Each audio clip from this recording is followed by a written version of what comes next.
हरे कृष्णा। सभी भक्तों का हार्दिक स्वागत है आज के इस प्रातःकालीन श्रीमद् भागवत क्लास में। हम लोगों ने कल चर्चा किया कि किस प्रकार जो ये भागवत कथा है हमको केवल भक्तों के मुंह से श्रवण करना चाहिए और इस भागवत कथा करने को बिजनेस नहीं बनाना चाहिए, इसे पैसा नहीं कमाना चाहिए। इस उद्देश्य से भागवत करेंगे तो भगवान के चरणों में अपराध होगा। और भागवत कथा श्रवण करने का अर्थ है भगवान श्री कृष्ण पर एकनिष्ठ होकर उनकी भक्ति करना और कुछ नहीं। तो हमको भागवत हमारा भागवत श्रवण तभी सफल होगा जब इसको श्रवण करने के पश्चात हम कृष्ण की भक्ति कर पाए। तो यही भागवत कथा श्रवण करने का उद्देश्य है और यही चीज महाराज परीक्षित भी बता रहे, अपने आचरण से दिखा रहे कि किस प्रकार वे जब इस विषय में सुनते हैं सुखदेव गोस्वामी के मुंह से, श्रीमुख से, सुखदेव गोस्वामी के श्रीमुख से जब सुनते हैं तो वो भी एकनिष्ठ होकर पूर्ण रूप से कृष्ण भक्ति में लग जाते हैं। तो ये हमने कल चर्चा किया। भगवान कृष्ण के प्रति एकनिष्ठ आकर्षण, क्योंकि ऐसा होगा तभी इस भौतिक जगत के जो चीजें हैं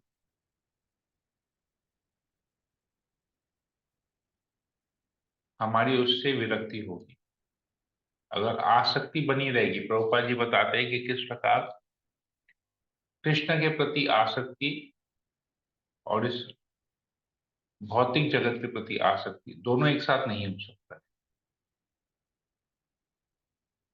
शरीर और शरीर से संबंधित जितनी भी चीजें हैं उसके प्रति आसक्ति को त्यागना होगा, तभी कृष्ण के प्रति आसक्ति होगी। या तो दूसरे तरीके से कह सकते हैं कि कृष्ण के प्रति आसक्ति हो गई, आकर्षण हो गया, तो भौतिक चीजें अपने आप हमसे छूट जाएंगी। तो हमको देखना है कि हमारा कृष्ण के प्रति आकर्षण कितना प्रबल है, कि हमारा भौतिक चीजों के प्रति, शरीर से संबंधित चीजों के प्रति या लोगों के प्रति हमारा आकर्षण हटता है कि नहीं। ये बहुत जरूरी है। ये सब सेल्फ एनालिसिस है। स्वयं हम अपने आप को यहाँ पर जज कर पाएंगे कि हम किस स्तर पे हैं और किस स्तर पे हमको जाना है, किस स्तर तक हमको ऊपर उठना है, भक्ति में कहाँ तक हमको प्रगति करनी है। ये सब हम यहाँ पर जज कर पाते हैं। आगे आज इसमें हम 3 और 4 नंबर श्लोक के ऊपर चर्चा करेंगे। ओम ज्ञानतिमिरान्धस्य ज्ञानाञ्जनशलाकया चक्षुरुन्मीलितं येन तस्मै श्री गुरुवे नमः। नमो विष्णुपादाय कृष्णप्रेष्ठाय भूतले श्रीमते भक्तिवेदान्त स्वामिनिति नामिने नमस्ते सरस्वती देवी गौरवाणी प्रचारिणे निर्विशेष शून्यवादी। हे कृष्णा करुणा सिंधु दीनबंधु जगत्पति गोपेश गोपिकांत सप्त कांचन गौरांगी राधे वृंदावनेश्वरी विश्वामित्र ये वंशाकल्पतरुभ्यश्च कृपा सिन्धुभ्येव च पतितानां पावनेभ्यो वैष्णवेभ्यो नमो नमः। जय श्री कृष्ण। श्री अद्वैत गदाधर शिवसदि गौर भक्तवृंद हरे कृष्णा कृष्ण कृष्ण हरे हरे हरे राम राम। मंगलाचरण की जय। ओम नमो भगवते वासुदेवाय। ओम नमो भगवते वासुदेवाय। ओम नमो भगवते वासुदेवाय।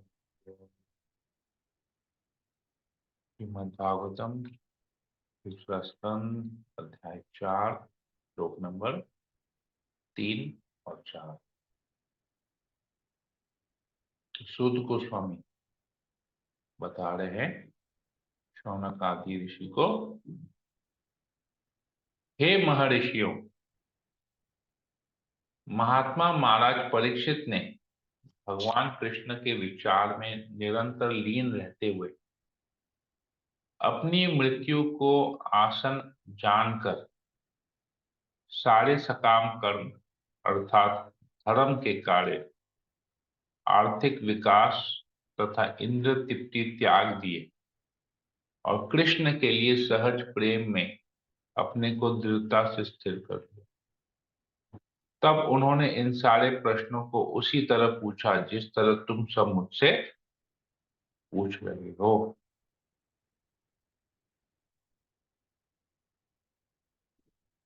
तो अभी परीक्षित महाराज सब कुछ हटा दिए, जो भी भौतिक चीजें थी सबको दिमाग से निकाल के फेंक दिया बाहर, और बेसिकली अपने आप को पूरा खाली कर दिया, एम्प्टी। क्योंकि अभी उसमें केवल कृष्ण कथा ही घुसेगी अंदर, और कुछ नहीं घुसेगा।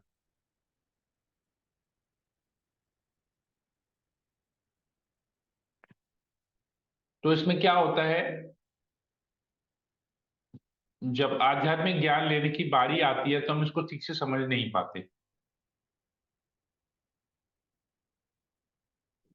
मिक्स हो जाता है पूरा, क्योंकि हमारे अंदर में ऑलरेडी बहुत सारा कचरा भरा पड़ा है। तो उस कचरे में अगर हम अच्छी चीज डालेंगे ना, तो अच्छी चीज को भी वो सड़ा देती है, कचरे कचरा जो होता है। तो अगर हम इस भागवत को भौतिक दृष्टि से देखते हैं, क्योंकि हमारे अंदर केवल भौतिक ज्ञान है, आध्यात्मिक ज्ञान कुछ नहीं है, केवल भौतिक जगत के बारे में हम सोचे, क्योंकि हम अभी भी अपने आप को शरीर मानते हैं और दूसरों को भी शरीर मानते हैं।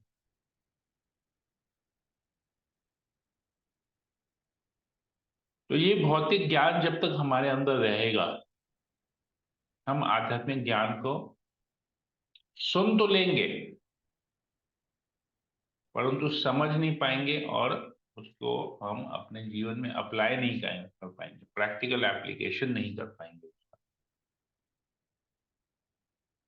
तो परीक्षित महाराज यहाँ दिखा रहे हैं अपने आचरण से, कह रहे हैं कैसे उन्होंने सारा कचरा अपने अंदर से निकाल दिया। जो सारे सकाम कर्म का अर्थ है यहाँ पर धर्म के कार्य। धर्म के कार्य मतलब हमको दान पुण्य करना है, हमको ऐसा करना है, हमको वैसा करना है, ये सब सारे धर्म के कार्य छोड़ दिए। आर्थिक विकास, हमको पैसा कमाना है, हमको अपने राज्य को इतना बढ़ाना है, जैसा हम सोचते हैं हमको अपने बिजनेस को, काम धंधे को कितना बढ़ाना है, आर्थिक विकास, फाइनेंशियल प्रोग्रेस, तथा इंद्र तृप्ति, सेंस ग्रेटिफिकेशन, हमको क्या खाना है, हमको कहाँ घूमने जाना है, हमको कौन सा मूवी देखना है, हमको कौन सा गाना सुनना है, हमको व्हाट्सएप में कौन सा स्टेटस लगाना है, फेसबुक में हमको क्या पोस्ट करना है, क्या चीज हमको शेयर करनी है,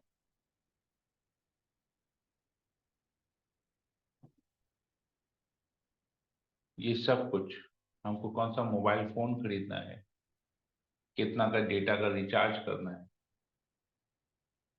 ये सब कुछ इंद्र तृप्ति। तो सारे धर्म के कार्य, आज सोमवार है तो इसका व्रत रखना है, आज मंगलवार है इसका करना है, बुधवार है इसका करना है, बृहस्पतिवार है इसका करना है, शुक्रवार इसका करना है, सैटरडे है, शनिवार है इसका करना है, संडे छुट्टी। संडे अपने कोई धर्म का कार्य नहीं करना, संडे अपने लिए इंद्र तृप्ति करने का। ये सब कुछ यहाँ पर सारे ये सब कुछ त्याग दिया। ये तीनों चीज, धर्म के कार्य, आर्थिक विकास और इंद्र तृप्ति, ये त्याग दिया। और तभी कृष्ण के लिए जो सहज प्रेम है, उसमें अपने आप को दृढ़ता से स्थिर कर।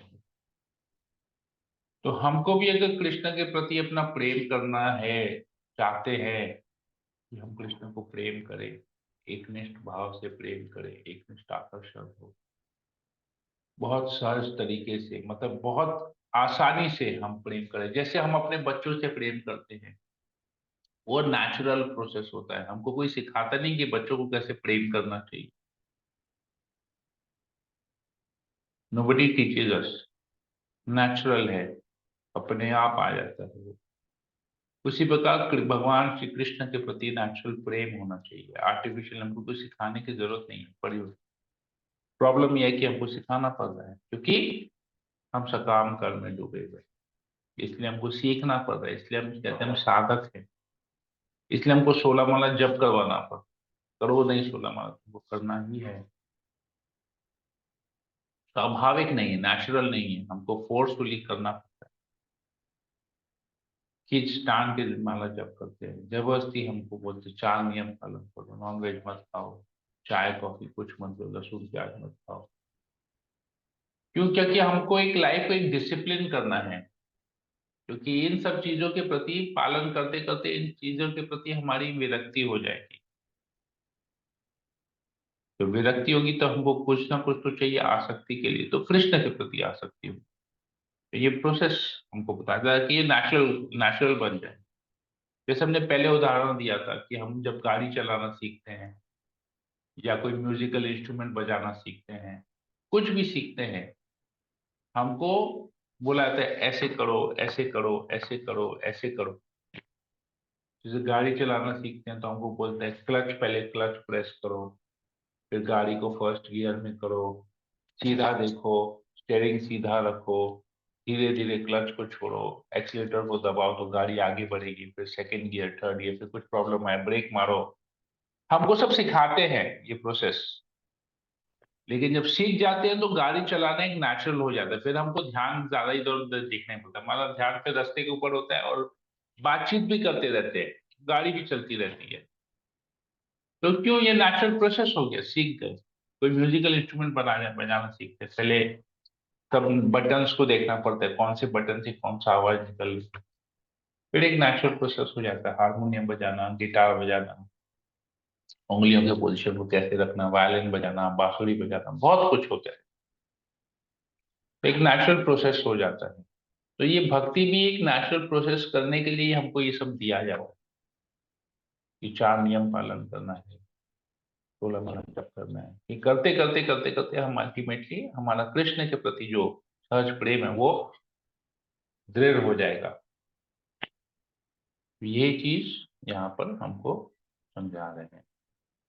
परीक्षित महाराज स्वयं अपने उदाहरण से बता रहे हैं, सूत गोस्वामी बता रहे हैं ये चीज। तो उसका तात्पर्य है जो हाईलाइट किया हुआ है, आप में से कोई पढ़ लेगा तो बहुत अच्छा है।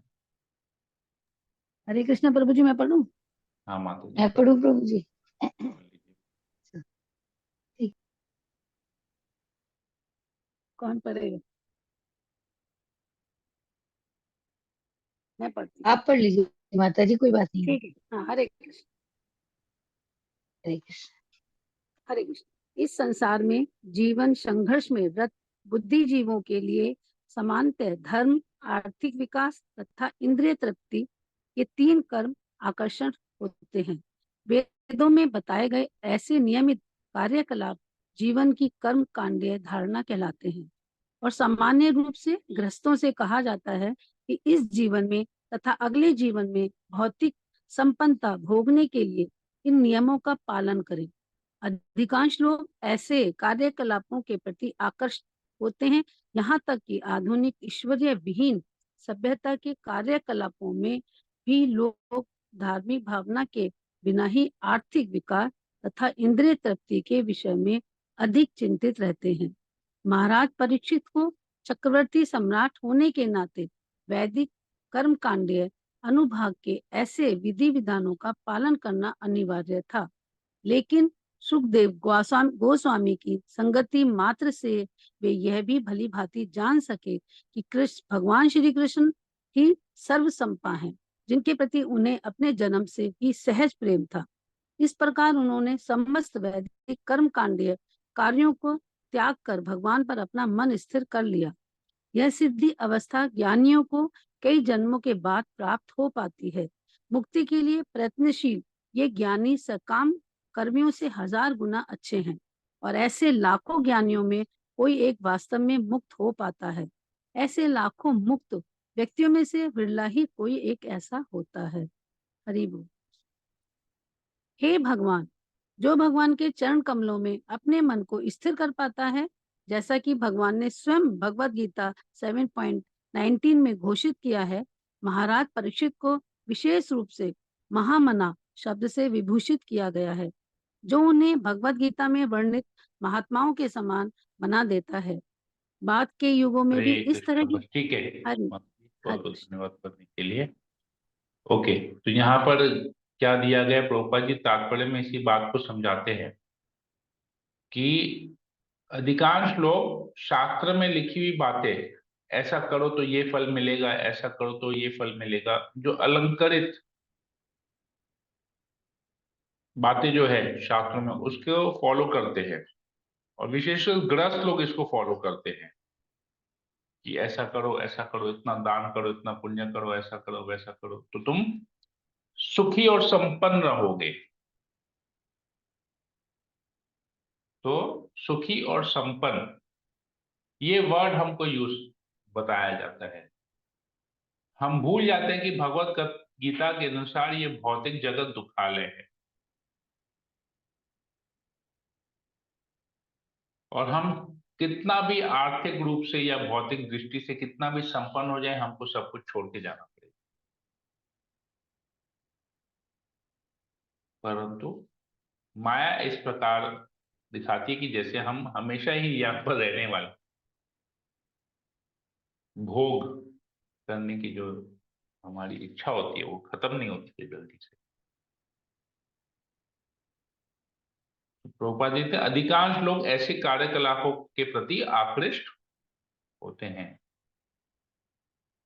तो ईश्वर विहीन सभ्यता, अगर ऐसे कार्यकलापों में हम आकृष्ट हो रहे हैं, मतलब हम ईश्वर विहीन है। तो ये सभ्यता अभी बहुत सब जगह है, ईश्वर विहीन सभ्यता।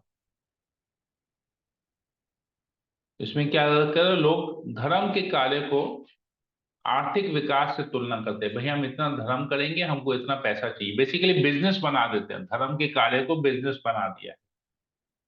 भाई हम इसकी पूजा करेंगे, हमको इतना धन मिलेगा, वैसा रिजल्ट नहीं है तो उसको छोड़ के दूसरे की पूजा करेंगे, धर्म का कार्य करने। तो महाराज परीक्षित तो सम्राट थे, पूरे विश्व के चक्रवर्ती सम्राट थे।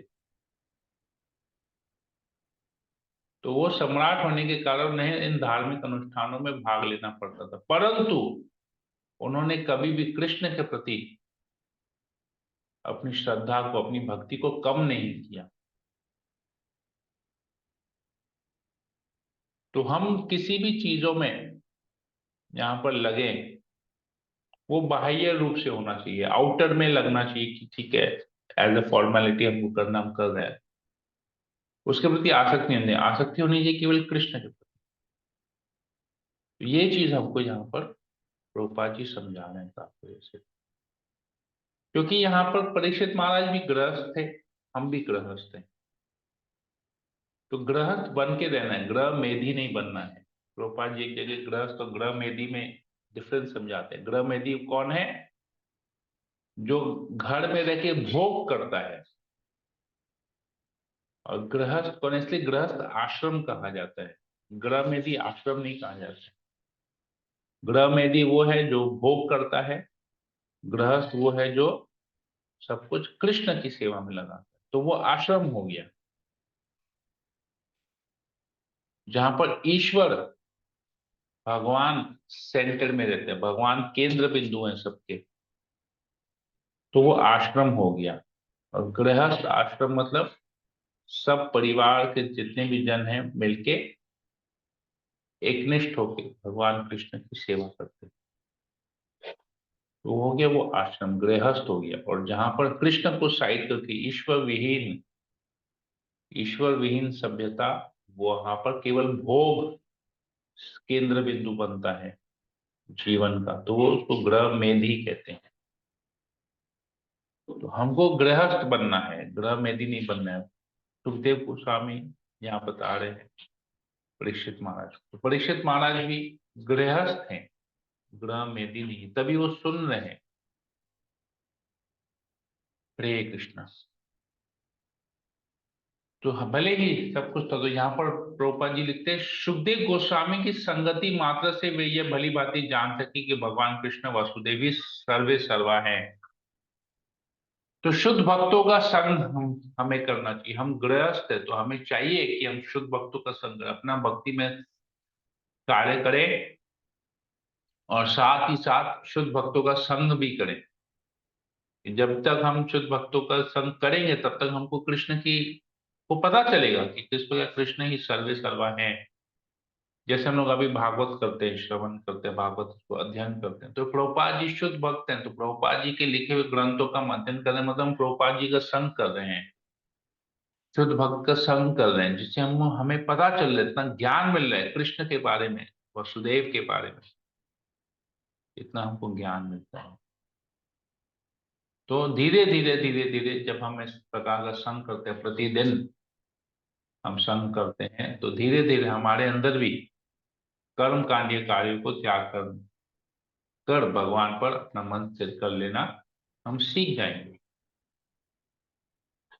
तो भगवान श्री कृष्ण कहते हैं कि ऐसे कई लोग हैं, लाखों लोग हैं जो आत्म साक्षात्कार करने का प्रयास करते हैं, लेकिन बहुत कम लोग आत्म साक्षात्कार कर पाते हैं। तो जैसे ऐसे आत्म साक्षात्कार में भी कई लोग हैं जिनमें एक केवल कृष्ण को जान पाता है, तो उसे महात्मा कहते हैं।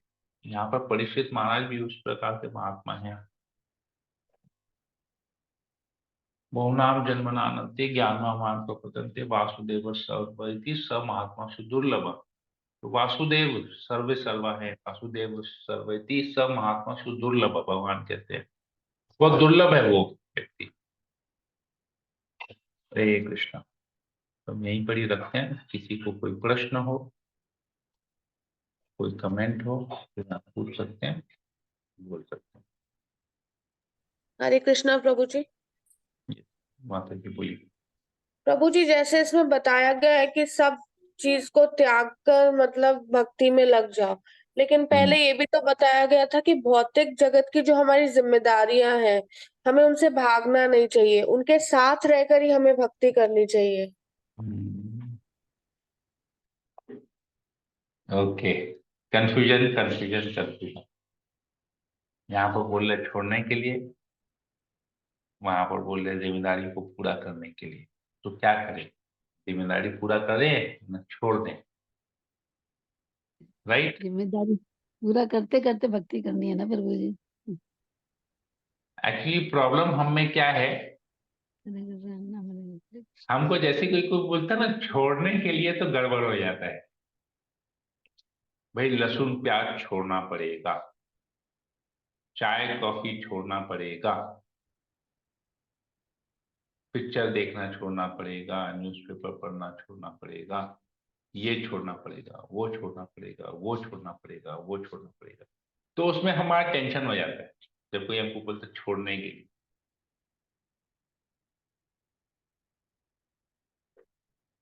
तो ये हम भक्ति को जिस एस्पेक्ट से देख रहे हैं, जिस नजरिए से देख रहे हैं, वो छोड़ने के नजरिए से देख रहे हैं। हम भक्ति करना मतलब जोड़ना, कृष्ण को जोड़ना, उसे भक्ति कहते हैं। भौतिक चीजों को छोड़ना भक्ति नहीं होता है, क्योंकि हम भौतिक चीजों को छोड़ नहीं पाएंगे जब तक हम कृष्ण को नहीं पकड़ते हैं। तो कृष्ण को जब हम जोड़ेंगे, अभी देखिए, अब एक छोटा सा उदाहरण, कुछ प्रैक्टिकल चीजें लेके देखते हैं, कि कुछ प्रैक्टिकल बातें लेके चर्चा करते हैं। अभी जैसे कोई नॉन वेजिटेरियन है, उसको बोलेंगे नॉन वेजिटेरियन छोड़ो, वो नहीं छोड़ेगा।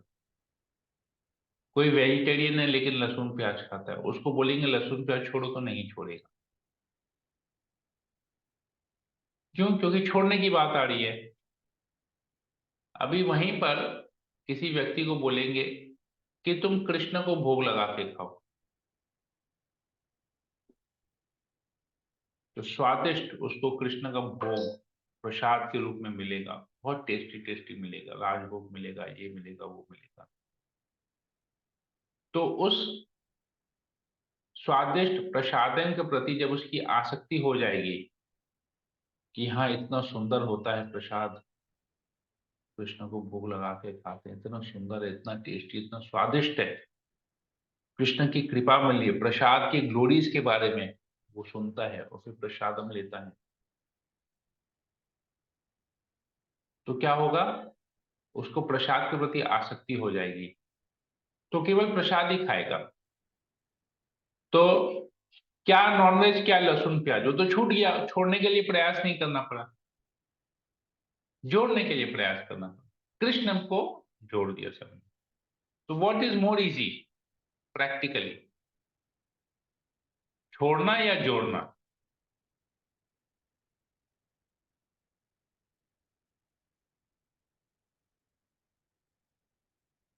यस। जोड़ना। हाँ। तो वैसे ही अभी आपके प्रश्न के ऊपर आते हैं। अभी चलिए एक और एग्जाम्पल लेते हैं। अभी हमको कोई बोलेगा न्यूज़पेपर पढ़ना छोड़ दो। अरे न्यूज़पेपर पढ़ना कैसे छोड़ेंगे? न्यूज़पेपर में तो इतनी सारी खबरें आती है, पॉलिटिक्स में क्या हो रहा है, देश में क्या हो रहा है, क्राइम क्या हो रहा है, कैसे हमको अपने आप को बचाना है, स्कैम्स हो रहे हैं, स्कैंडल्स हो रहे हैं, फ्रॉड्स हो रहे हैं, क्रिकेट के बारे में पता चलता है, एक्टर्स एक्ट्रेसेस के जीवन में क्या चल रहा है उसके बारे में पता चलता है, कौन सी मूवी रिलीज हो रही है उसके बारे में पता चलता है, मूवी के रिव्यूज आते हैं, इतना सब कुछ तो आता है न्यूज़पेपर में। कैसे छोड़ेंगे?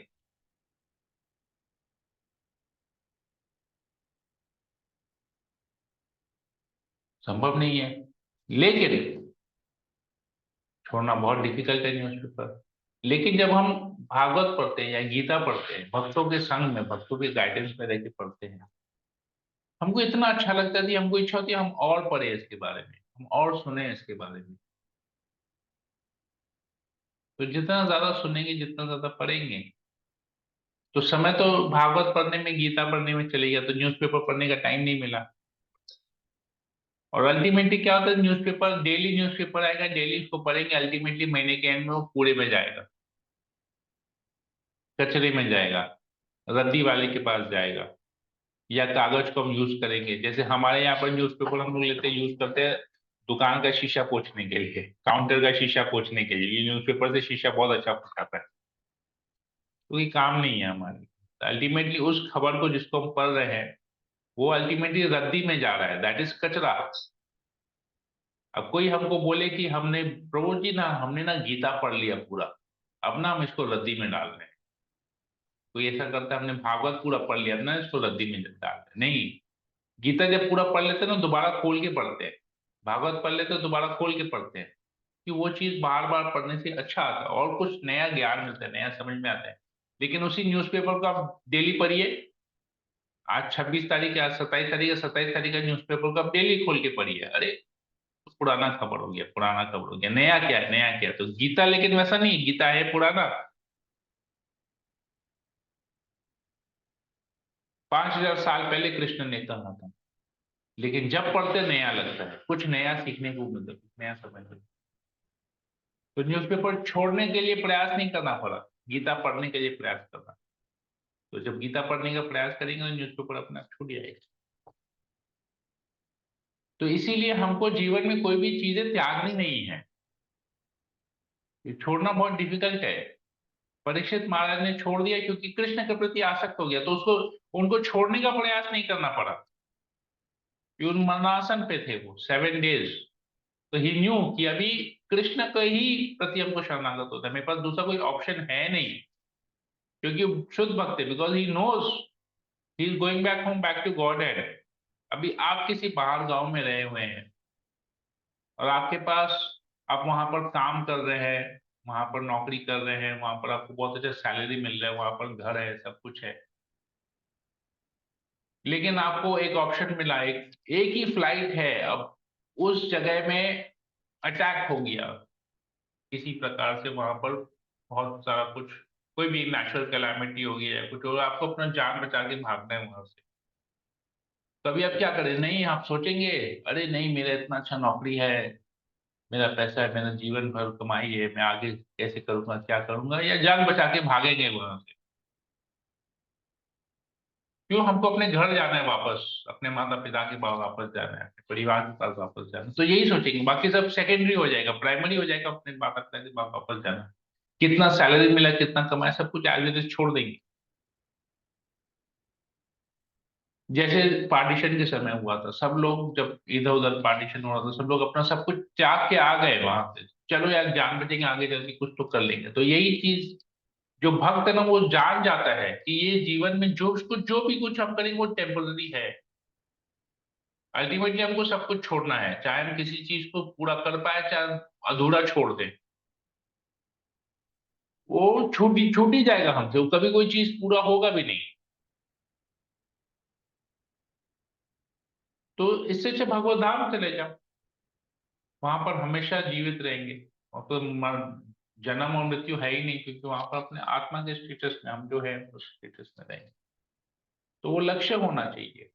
अब बची यहाँ की जिम्मेदारी, यहाँ की जिम्मेदारियां हैं, उसको जिम्मेदारी को त्यागना नहीं है, परंतु जिम्मेदारियों के प्रति आसक्त भी नहीं होना है कि अल्टीमेटली उस जिम्मेदारी को छोड़ नहीं पाए। ऐसा नहीं फील होना चाहिए कि हम नहीं करेंगे तो मेरे बगैर ये काम होगा ही नहीं। कितने लोग ऐसा सोचते हैं कि हम मेरे रहते हुए ऐसा होगा, हम चले जाएंगे तो कुछ नहीं होगा, सब काम अधूरा धरा का धरा रह जाएगा। ऐसा है क्या? इतने लोगों का जन्म होता है, इतने लोगों की मृत्यु होती है, लेकिन दुनिया तो चल ही रही है, परिवार चल रहे हैं, घर चल रहे हैं, दुकानें चल रही हैं, ऑफिस चल रही हैं, नौकरियां चल रही हैं, कंपनी चल रही हैं, दिन रात चल रहा है, सब कुछ हो रहा है। तो जिम्मेदारियों के प्रति आसक्त नहीं होना है, ये समझना बहुत हमको जरूरी है। जिम्मेदारियां है, जिम्मेदारी को जिम्मेदारियों के हिसाब से लेना है कि ये मेरा कर्तव्य है, मैंने इसको कर दिया, परंतु उस कर्तव्य, कर्मण्य नाधिकारस्ते माँ फलेषु कदाचन, हमारा कर्म है, हमको कर्म करना है, लेकिन फल की इच्छा नहीं करनी कि इससे हमको क्या मिलेगा, इस फल को हम कैसे भोगेंगे। प्रॉब्लम वहां पर आ रहा है, फल के प्रति आसक्ति और फल को भोगने की इच्छा। कर्म करना है, फल की इच्छा नहीं करनी, फल जो आए, जो भी आए उसको स्वीकार कर लेना है, ये प्रैक्टिकल है।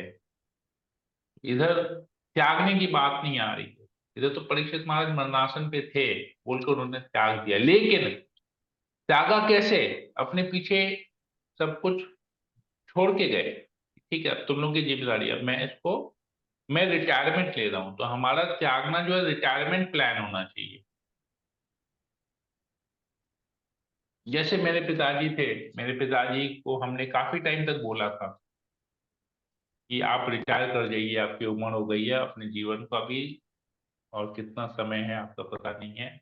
My dad was 70 when I told him to retire, business से रिटायर कर दीजिए, रिटायर कर दीजिए, रिटायर कर दीजिए। 2013-14 में हमने पापा को बोलना स्टार्ट किया, अब रिटायर कर लो, रिटायर कर लो। पापा बोले नहीं, मैं, तुम लोग ठीक से संभाल नहीं रहे हो बिजनेस, मैं कैसे रिटायर करूंगा, तुम लोग जिम्मेदारियां नहीं ले रहे हो। हम लोग जिम्मेदारियां ले रहे थे, लेकिन पापा को फील ऐसा हो रहा था कि उनके बगैर बिजनेस ठप हो जाएगा, वो नहीं रहेंगे तो ठप हो जाएगा। Ultimately my father retired in 2019, उन्होंने बिजनेस से रिटायरमेंट ले लिया 2019 से, पूजा के बाद उन्होंने रिटायरमेंट ले लिया 2019। लेकिन बिजनेस चला, 2020 लॉकडाउन हुआ, 21 हुआ, 22 हुआ, सब में हमारा बिजनेस चला, हमने उसमें पैसा भी कमाया, पापा जितना प्रॉफिट करते थे उसमें हमने प्रॉफिट भी पापा को दिया कि ये आपका प्रॉफिट है बिजनेस का, आप जितना लेते थे साल में, ये आपका प्रॉफिट, उतना हम आपको दे रहे हैं।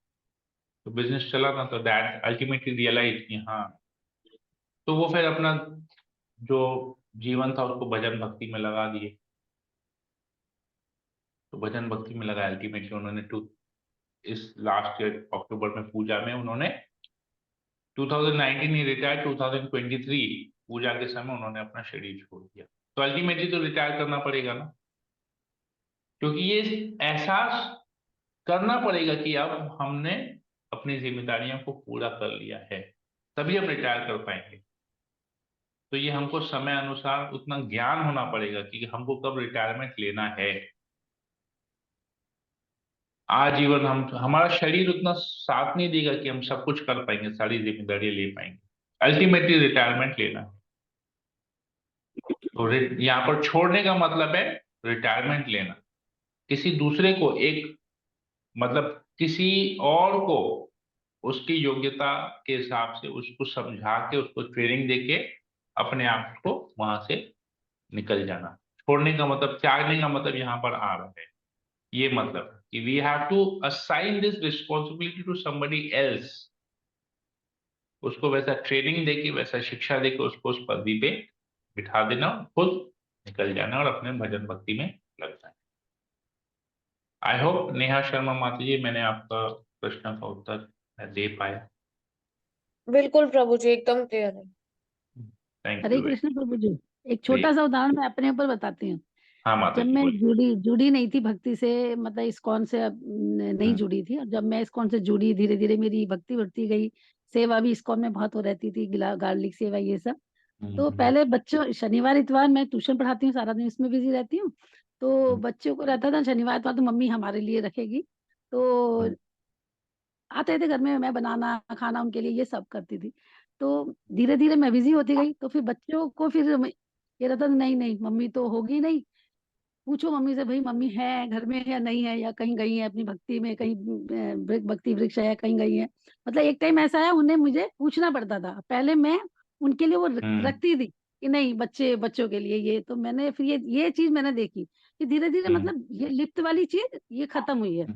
कि मतलब ज्यादा लिप्त, राइट। मतलब जरूरत है ठीक है हम करेंगे, परंतु जबरदस्ती लिप्त वाली चीज खत्म हुई है। ये होता है, जैसे भक्ति में हम्म। आते हैं ना, धीरे धीरे प्रयास से, अनुभव से वैसा होता है। हम्म, ओके। बहुत बहुत धन्यवाद माता जी, शांति दाता माता जी। ओके, अपना अनुभव शेयर करने के लिए। और किसी को कुछ पूछना है या बोलना है?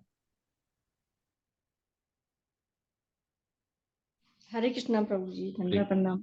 प्लीज। माता जी ने बिल्कुल सही कहा है प्रभु जी कि कुछ चीजें ऐसी होती हैं कि घर में बहुत सारी दिक्कतें आती हैं, परेशानी आती हैं, लेकिन जब हम बिल्कुल थोड़ा सा अपने आप को भक्ति में या साधना में इन्वॉल्व कर लेते हैं और माला शुरू कर देते हैं, तो प्रभु भगवान की सेवा में लग जाते हैं, तो वो सारी चीजें जो होती हैं ना, वो अपने आप असर दिखाती हैं, और वो जो चीजें हमसे दूर होती जाती हैं, वो हम्म, भगवान की कृपा से ही हो जाती हैं अपने आप। वो हम लोगों को सोचना नहीं पड़ता। जैसे कि घर में भी एग्जाम्पल है कि बोलते थे पहले स्टार्टिंग में, अरे क्या लग गई हो, बहुत ज्यादा टाइम लगा देती हो, तुम ऐसा कर देती हो, ऐसा कर देती हो।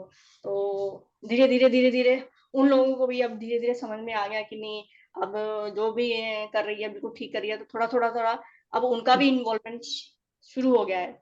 तो मैं जानबूझ के उनको भी उनकी सेवा देती हूँ कि आप भी करिए। कभी बार मैं जैसे भी बाहर गई थी, तो मैंने हस्बैंड को बोला कि आप सेवा करेंगे तो आपको ही उनका भोजन वगैरह सब उनका भोग लगाना पड़ेगा। तो उन्होंने किया, उनकी ये सब चीजों में इन्वॉल्वमेंट हुई उनकी। तो वो सब भगवान की कृपा से हुआ। कहाँ वो एक दिया तक नहीं लगाते थे, और कहाँ उनको उन्होंने भोग लगा के उनकी 15 दिन तक उनको ऐसे रखा, सुलाया अच्छे से टाइम से। तो ये तो उनकी बहुत बड़ी कृपा है। वो सब माता जी, और साधना से ही फिर सिद्ध एक होती है। प्रभु जी एक और है, देखिए प्रभु जी, हम इन्वॉल्व हो जाते हैं भक्ति में तो हमें कुछ और नहीं अच्छा लगता है। फिर हमें लगता है नहीं, जो टाइम मिलता है हम भक्ति करेंगे। मेरी एक फ्रेंड है प्रभु जी, 63 ईयर्स की है, उसकी हस्बैंड की कोरोना में डेथ हो गई है। मतलब मुझे बिलीव भी नहीं हुआ, उसने अभी 8-10 दिन पहले दोबारा शादी करी है। तो वो यही चीज है, क्योंकि आप समय आपका कहाँ, कहीं तो आपको काटोगे, कुछ नहीं है, भक्ति नहीं है, कुछ नहीं है, तो एक चाहिए कुछ, तो इसलिए सोच रोज मतलब सुन के भी मैं, कि हाय भगवान, मतलब क्योंकि वो भक्ति में नहीं है बिल्कुल भी। तो उन्हें कुछ चाहिए ना, एक साथी चाहिए बात करने को, घूमने को, फिरने को, इसलिए। तो ये भक्ति का मार्ग बहुत बहुत बहुत अच्छा है, जिसको मिल जाए वो बहुत भाग्यवान है प्रभु जी, बहुत भाग्यवान। ओके, मुझे अभी एक बात याद आ गई आशा रानी माता जी, आपने जब बताया, मैं एक्चुअली बीच में आपके डॉटर ने एक क्वेश्चन डाला था, मैं उसको पढ़ा था पर मैं जवाब देना भूल गया। उसमें था कि पूछती है कि जैसे बाकी यूनिवर्स में भी भगवान सेम अवतार लेते हैं, तो उस यूनिवर्स में जब कलयुग आएगा तो उस यूनिवर्स में हम भी होंगे सेम, या फिर वहां लोग न्यू होंगे और अवतार सेम होंगे? तो इसके उत्तर में मुझे पता नहीं, मेरी जो कजिन है पूजा दरियानानी गीतू ने कहाँ से ये पोस्ट निकाला, how many universe exist, we currently have no evidence that multiverses exist and everything we can see suggest there is just one universe our own. तो ये जो भी आदमी देखा है, जिसने भी इसको कोट को डाला है, वो अंधा है, इसलिए वो देख नहीं पा रहा है। जैसे प्रभु जी अभी हिंदी में हम, बताइए, प्रभु हिंदी में थोड़ा बताइए। हाँ इसमें ये है, इसमें लिखा है कि उसने उसमें उसने कहीं से कोट निकाला कि कितने यूनिवर्स एग्जिस्ट करते हैं, मतलब कितने सारे ब्रह्मांड हैं। तो उसमें उत्तर है कि वर्तमान में केवल एक ही ब्रह्मांड है, क्योंकि दूसरे ब्रह्मांडों को हम देख नहीं पा रहे हैं, इसलिए हमारे पास उसका कोई प्रूफ नहीं है कि वो है कि नहीं है। तो देख नहीं पाते हैं, इसका मतलब ये प्रूफ नहीं है कि अगर हम देखेंगे तभी वो सत्य है, नहीं तो वो मिथ्या है। तो ऐसे तो हम हवा को देख नहीं पाते हैं, महसूस कर पाते हैं। तो अभी जैसे अभी मैं कलकत्ते में रहा हूं, मैं जोधपुर को नहीं देख पाता कलकत्ते में रह के, मतलब जोधपुर है नहीं। हम्म, मैं अमेरिका को देख नहीं पा रहा, मतलब अमेरिका नहीं है, ऐसा है क्या? मैं नहीं प्रभु जी। कृष्ण, तब तो फिर मैं कृष्ण को भी नहीं देख पा रहा, तो कृष्ण नहीं है। ब्रह्मा को देख नहीं पा रहा, ब्रह्मा नहीं है। आपको नहीं देख पा रहा, तो आप भी नहीं है। आत्मा को नहीं देख पाता, तो आत्मा का भी अस्तित्व नहीं है, तो ये बेकार है। तो हम जो भी उत्तर देते हैं ना, शास्त्र के आधार पे देते हैं। तो हमारा दुर्भाग्य ये है कि हम शास्त्र को छोड़ के लोगों की बातों को बेस बना देते हैं। अब भगवान कह रहे हैं कि सृष्टि में, भागवत के अनुसार सृष्टि जब होती है तो महाविष्णु के हर एक कण से एक एक ब्रह्मांड निकलता है, और हर ब्रह्मांड में एक एक ब्रह्मा होते हैं। तो ये कौन ऐसे डालता है, मुझे बहुत, कभी कभी मुझे ना बहुत दुख होता है कि कैसे ये लोग इतने ज्ञानवान होके कैसे इस प्रकार का उत्तर देते हैं, जो कि जिसका कोई तुक नहीं है। तो यहाँ पर जो प्रश्न, अभी हम प्रश्न पे आते हैं, जैसा कि आशा रानी माते की डॉटर शेरी ने पूछा था कि अलग अलग ब्रह्मांड में, बाकी ब्रह्मांड में भगवान अवतार लेते हैं, तो उस दूसरे, बेसिकली कहने के और सरल करते हैं प्रश्न को, जैसे दूसरे ब्रह्मांड में भगवान अवतार लेते हैं, तो उस ब्रह्मांड में, अभी जैसे हमारे ब्रह्मांड में भगवान ने अवतार लिया द्वापर युग में, अभी हम कलयुग में रहे हुए हैं, वैसे दूसरे ब्रह्मांड में जब भगवान अवतार लेंगे द्वापर युग में, तो उसी ब्रह्मांड में क्या कलयुग में हम रहेंगे? नहीं। या भगवान तो सेम रहेंगे, अवतार सेम हम्म, रहेंगे, हम उस ब्रह्मांड में रहेंगे कि नहीं, ये प्रश्न है। तो हम्म, इस प्रश्न का उत्तर ये है कि इसको थोड़ा सा ध्यान से समझिएगा, कि मैं भी जब शुरू शुरू में भक्ति में आया था, तब मेरा भी यही प्रश्न था, मैंने भी यही प्रश्न किया था। तो अभी हम जब भक्ति करते हैं और हम भगवत धाम जाने के योग्य बन जाते हैं, हम जब भक्ति करते हैं तो, और हम भगवत धाम जाने के योग्य बन जाते हैं, इसमें दो है, एक भक्ति अधूरी रह जाती है, एक भक्ति कंप्लीट होती है। तो जब हमारी भक्ति अधूरी रह जाती है, तो हमारा अगला जन्म युग के ऊपर डिपेंड नहीं करता है, हमारा अगला जन्म उस परिवार में होता है जहां पर हम भक्ति आगे कर सके, और भक्ति हमारे लिए करना और सरल हो जाए। एक ये उत्तर हो गया। दूसरा, जब हमारी भक्ति पूरी हो जाती है और हम भगवत धाम, हम 100% भक्ति को कंप्लीट कर लिए उस जन्म में, तो हम तुरंत उस ब्रह्मांड में उस युग में जन्म लेंगे जहां पर भगवान के उस अवतार का लीला चल रहा होगा। अगर हम एग्जाम्पल के तौर पे, अगर अभी हम कलयुग में भक्ति कर रहे हैं, मान लीजिए हमारा इस जन्म में भक्ति कंप्लीट हो गया 100%, और हम कृष्ण की भक्ति कर रहे हैं, तो कृष्ण तो यहाँ पर ये अवतार नहीं ले रहे हैं कि कलयुग के बाद सतयुग आ जाएगा। कृष्ण अवतार लेते हैं द्वापर युग में। तो हमारा जन्म उस ब्रह्मांड में होगा, उस समय होगा जब कृष्ण लीला कर रहे हैं। हम कृष्ण की लीला में पार्टिसिपेट करेंगे, डायरेक्ट पार्टिसिपेट करेंगे। मतलब कलयुग में भक्ति की 100%, तो हम कृष्ण जिस ब्रह्मांड में लीला कर रहे हैं द्वापर युग में, हम वहां पर जन्म लेंगे, कृष्ण की लीला में पार्टिसिपेट करेंगे, और जब कृष्ण अपनी लीलाओं को समापन करके अंतर्धान हो जाएंगे, अपने धाम को वापस चले जाएंगे, हम भी कृष्ण के साथ चले जाएंगे भगवत धाम।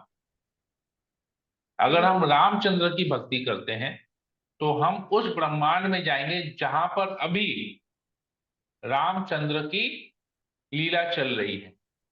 तो हम उस रामचंद्र, अयोध्या में लीला चल रही, तो हम अयोध्या चले जाएंगे, अयोध्या में हमारा जन्म होगा। और जब भगवान अपनी लीलाओं को समापन करके अयोध्या धाम अपने वापस वैकुंठ में चले जाएंगे, तो सारे उस अयोध्या के सारे निवासी, मतलब जितने भी हैं, सब लोग भगवान के साथ भगवत धाम चले जाएंगे। तो ये इस प्रश्न का उत्तर है।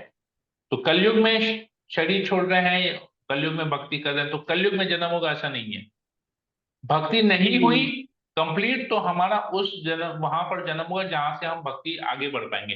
हो सकता है इसी ब्रह्मांड में हो सकता है दूसरे किसी ब्रह्मांड में हो सकता है सतयुग में जन्म हो सकता है द्वापर में जन्म हो, कहीं पर भी जन्म हो सकता है। 100% भक्ति कर लिए तो वहां पर जन्म होगा जिस ब्रह्मांड में पर्टिकुलर भगवान लीला कर रहे हैं, उस लीला में पार्टिसिपेट करेंगे, और भगवान जैसे लीला वाइंड अप करेंगे, हम भी भगवान के साथ चले जाएंगे। हरि ठीक है, बोल। हरे कृष्ण। आई थिंक आशा हरे रानी माता जी क्लियर हुआ। जी प्रभु जी, आज बेटी की भी छुट्टी थी तो उसको भी वो भी बैठी है ओके, सुनने की सारा देखिए समझ। और देखिए भगवान प्रभु, की कृपा कैसी थी कि मुझे अचानक याद आ गया अभी ये और मैंने प्रभु कहा। जी, और देखिए आप क्या सिखाया हुआ कि कृपा देखिए मुझ पे कि मैंने सेम आंसर उसको ये दिया, सेम कि ऐसा ही उनकी होता है। तो देखना कि जो जो उनकी भक्ति करते हैं वो लोगों का उनकी जिनकी अधूरी रहती है वो उनकी ऐसे भक्त परिवारों में ही जन्म लेते हैं, और जिनकी भक्ति पूरी हो जाती है तो वो भगवान की लीलाओं में शामिल होते हैं। तो उनकी कुछ कुछ उनकी ऐसा क्वेश्चन का आंसर मैंने थोड़ा थोड़ा दिया था, बाकी आपकी तरह उनकी परफेक्ट दे पाई लेकिन थोड़ा बहुत इतना समझाया था मैंने इसको। तो यानी इसका मतलब ये है कि प्रभु जी आप जो सिखा रहे हैं हमें, तो थोड़ा-थोड़ा हम लोगों को भी थोड़ा-सा उनकी ज्ञान हो रहा है कि ये सब चीज़ों का। थैंक यू प्रभु जी। ठीक है, हरे तो कृष्ण। मैं सेशन को यहीं एंड करता हूँ, काफी अच्छा, समय हो गया है। ये जो आपने बताया था ना कि हाँ ये ब्रह्मांड में है, हाँ। अलग-अलग ब्रह्मांड है, इतने सारे हम्म, ब्रह्मांड है। तो वो जब वो लड़की ने किसी ने क्वेश्चन डाला था, तो हम्म, वो बेटी ने आपका आंसर सुना हुआ था। तो हम्म, उसने तुरंत मुझे बोला कि मम्मी ये क्वेश्चन गलत नहीं है क्या जो उन्होंने बताया है? प्रभु जी ने तो हमें यही बताया था। मैंने कहा हाँ सेम बिल्कुल कह रही हो कि प्रभु जी ने हमें जो बताया वो बिल्कुल सही है, ये थोड़ा गलत दिख रहा है मुझे। हम्म। तो उसने उसी तरह उसी टाइम कैच कर लिया था वो चीज। ये ब्रह्मांड का पूरा एक फोटोग्राफ है, मैंने पहले भी शेयर किया होगा आप लोग से। हाँ असंख्य हाँ, आपने ब्रह्मांड है, किया था असंख्य वो। ब्रह्मांड है, हाँ असंख्य ब्रह्मांड, एक ही ब्रह्मांड नहीं। हाँ। और हर ब्रह्मांड में ब्रह्मा जी भी अलग अलग है। कोई हमारे ब्रह्मांड में ब्रह्मा जी 4 सिर वाले हैं, कहीं पर 10 सिर वाले हैं, कहीं पर 1 सिर वाला है, कहीं पर 1000 सिर वाले हैं, कहीं करोड़ 1 करोड़ सिर वाले भी ब्रह्मा है। तो अलग अलग ब्रह्मांड में अलग अलग ब्रह्मा भी होते हैं।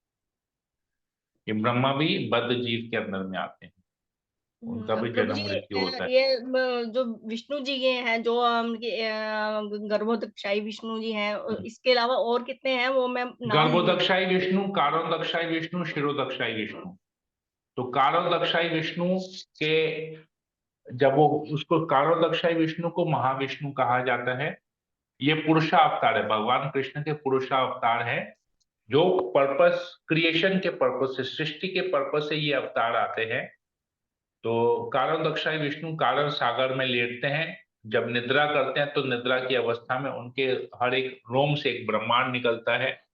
फिर वो हर एक ब्रह्मांड में प्रवेश करते हैं गर्भोदक्षाई विष्णु के रूप में। गर्भोदक्षाई विष्णु के रूप में जब वो ब्रह्मांड में प्रवेश करते हैं तो उनके नाभि से कमल का फूल निकलता है जिसमें से ब्रह्मा जी उत्पन्न होते हैं। इसलिए उसको गर्भोदक्षाई कहते हैं। गर्भ से, उनके नाभि से ब्रह्मा कमल का फूल निकलता है जिससे ब्रह्मा जी की उत्पत्ति होती है। तो ब्रह्मा जी फिर जब सारे लोक बनाते हैं, अलग अलग जो लोक बनाते हैं, अतल वितल सुतल महातल सतल, ये वो जब जीवों की सृष्टि करते हैं तो हर एक जीव के हृदय में ये जो गर्भोदक्षाई विष्णु है वो शिरोदक्षाई विष्णु करके परमात्मा के रूप में हर एक जीव के हृदय में प्रवेश करते हैं। जीव मतलब यहाँ पर खाली मनुष्य नहीं, हर एक जीव आ गया। Living non living, each and every atom, her atom में, हर मॉलिक्यूल में, सब जगह परमात्मा के रूप में वो प्रवेश करते हैं। तो तीन विष्णु जो जिसे हम परमात्मा कहते हैं वो शिरोदक्षाई विष्णु है।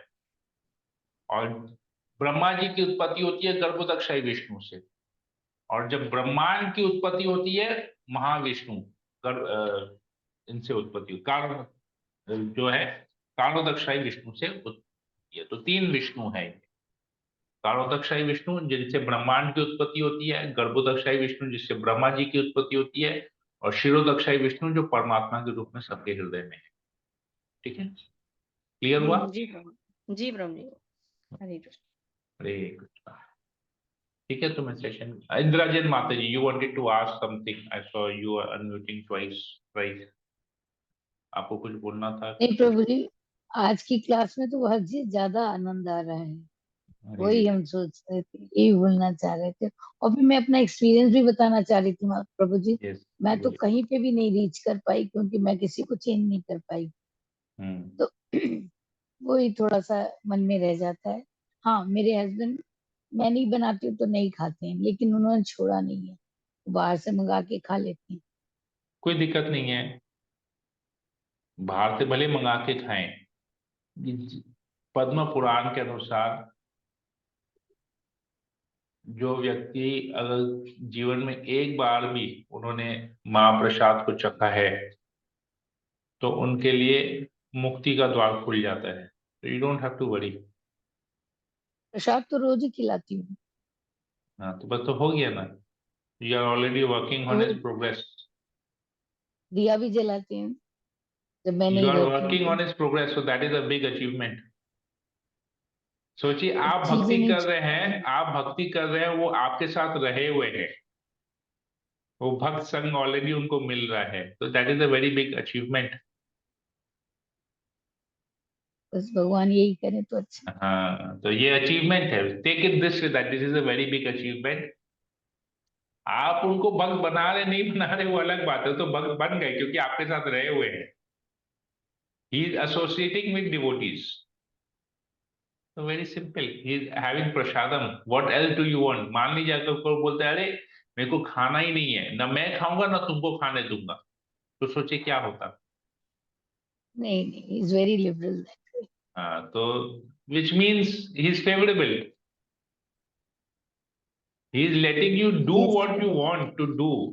आप यस इनिशिएट हो गए, यस, आपका दीक्षा हो गया, तो that means he is favourable. You have to think it, 500%। you have to think it that way. Okay?